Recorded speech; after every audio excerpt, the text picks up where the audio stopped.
ខ្ញុំនឹងសំដៅទៅដល់នាងហើយសត្វតែបនឡាជាផ្សារពេក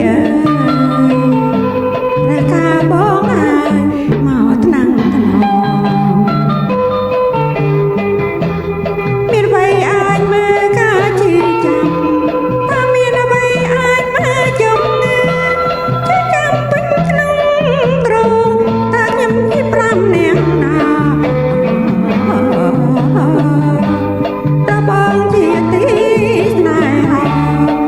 Hãy subscribe